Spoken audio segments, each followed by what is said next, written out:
의원님 질의해 주시기 바랍니다. 네, 후보자님, 후보자님께 제가 행위 유형의 허위사실 공표죄에 대해서 서면 질의를 드렸었는데 이것의 존폐나 제도 개선 과제에 대해서 여기에 대해서 입법 정책적으로 결정할 리다라는 답변을 주셨어요. 어떻게 보면 가장 안전한 답변이라고도 할 수 있을 것 같은데 대법원이 사회적 약자 편에 선 소심 판결을 많이 하신 분이다 이렇게 좀 강조를 해서 어떤 최소한의 소신 답변이 나오지 않을까 기대를 했는데 좀 아쉬웠습니다. 여기서도 같은 답변을 반복하시겠습니까?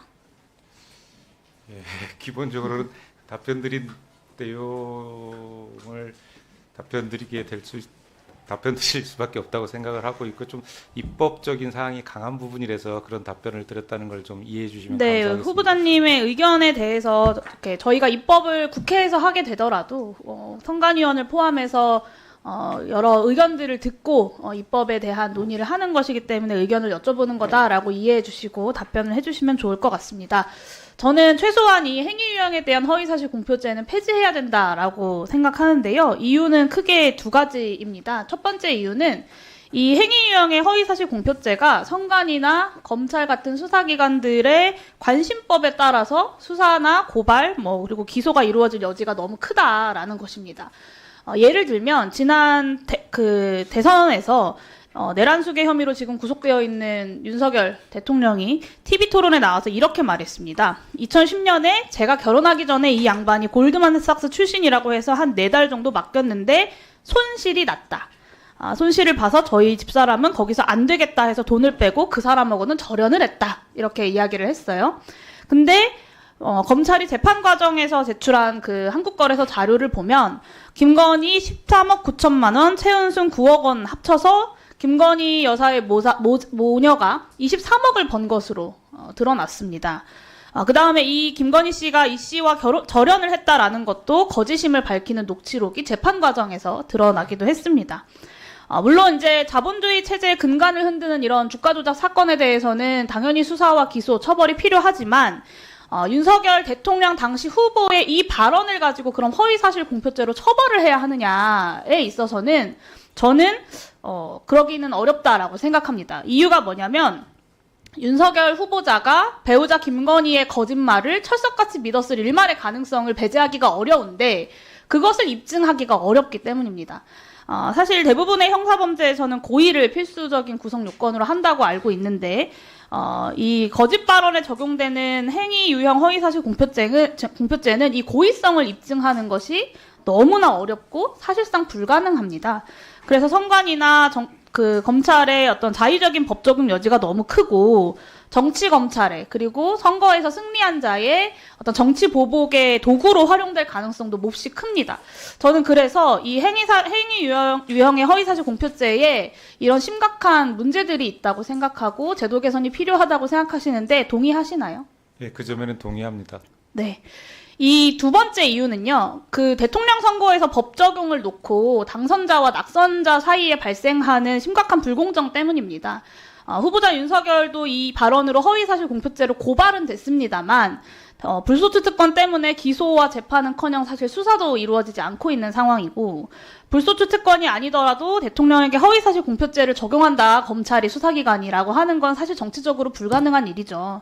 그런 이 선거법 위반자를 처벌하는 중대한 이유라고 하는 건 크게 부정한 방법으로 당선된 사람의 당선을 무효로 하자는 것인데 막상 대통령 선거에서 당선된 사람은 법 적용이 불가능하고 낙선한 이재명 대표에게는 특정인을 몰랐다고 한 발언 그리고 전체 일행 중에 의도적으로 일부만 캡처해서 공개한 국민의힘의 사진에 대해서 조작됐다라고 한 발언에 대해서 문제를 삼고 고의성을 객관적으로 입증하기 어렵고 불가능한 이 발언들을 문제 삼아서 수사하고 기소하고 유죄까지 선고하는 이게 과연 우리가 선거법을 통해서 달성하려고 하는 그 정의를 실현할 수 있을까? 저는 그렇지 않다고 봅니다. 오늘 그 제도 개선의 필요성에 공감을 해주셨기 때문에 위원으로 취임하셔서 선관위 차원에서 이 허위사실 공표죄의 제도 개선책에 대해서 좀 고민을 하고 대책을 마련해 주시기를 요청드립니다. 그렇게 하시겠습니까? 예, 그렇게 하도록 하겠습니다. 네. 그리고 이 여론조사 관련돼서 한 가지 좀 여쭤보려고 하는데요. 선관위의 선거 여론조사 기준은 주관적 판단이나 편견이 개입된 어휘나 표현, 특정 정당 또는 후보자에 관한 허위 사실, 긍정적, 부정적 이미지를 유발하는 내용을 금지하고 있습니다. 화면 한번 봐주시면요. 윤석열 대통령 체포영장에 대한 불법 논란에도 불구하고 공수처가 현직 대통령을 강제 연행하는 것에 대해 어떻게 생각하는가? 이재명 조국 범죄 세력 심판 주장에 공감하는가? 그리고 이재명 대표의 검찰 기소 사실을 반복하는 문항들까지 이런 문항들이 여론조사의 신뢰성과 객관성을 담보할 수 있다라고 보십니까, 후보자께서는? 지금 뭐 이걸 놓고 제가 지금 구체적으로 어떤 말씀을 드리기는 쉽지는 않은 것 같습니다. 근데 어쨌든 여론조사 결과가 선거에 미치는 영향이 상당하다고 생각을 하기 때문에 그 공정한 여론조사가 굉장히 중요하다는 점에는 저도 동의하고 있습니다. 네, 여기 보시면 후보자께서 또 이렇게 애매하게 답변을 주셨는데 불법 논란이라고 하는 한쪽의 논란만 반영해서 질문을 하고 있어요.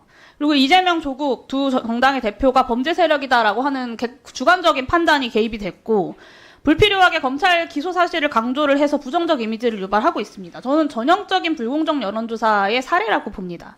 근데 중앙선관위에서 이런 문항으로 여론조사를 한 여론조사 업체 코프라에 대한 이의 신청을 기각했습니다. 이렇게 신뢰성과 객관성을 침해하는 문항으로 보수 과표집을 유도하고 있는 행위에 대해서 선관위가 최소한의 시정 조치조차 하지 않은 겁니다. 이런 상황이기 때문에 여론조사가 극우 세력들의 여론조작 도구로 전락했다라는 평가까지 나오는 겁니다. 물론 유권자들의 알 권리를 위해서 여론조사 규제 자체는 최소한으로 이루어져야겠지만 이렇게 명백히 선거 여론조사 기준을 위배하는 불공정 여론조사에 대해서는 중선관위가 엄중하고 단호하게 대처해야 하지 않겠습니까, 후보자님? 예, 뭐 그 점에는 저도 동의를 하고 있습니다. 네. 이 최근 불공정 여론조사로 논란이 된 기관들은 등록 요건에 미달하는 부실 기관이다라는 공통점들이 있습니다. 이 윤석열 지지율 51%로 논란이 됐던 여론조사 공정 같은 경우는 여심위에서 편법 운영을 지적을 받았던 기관이고 코프라 상승 인력 기준 등을 위반한 부실 기관이다라고 하는 시민단체의 고발이 있었습니다.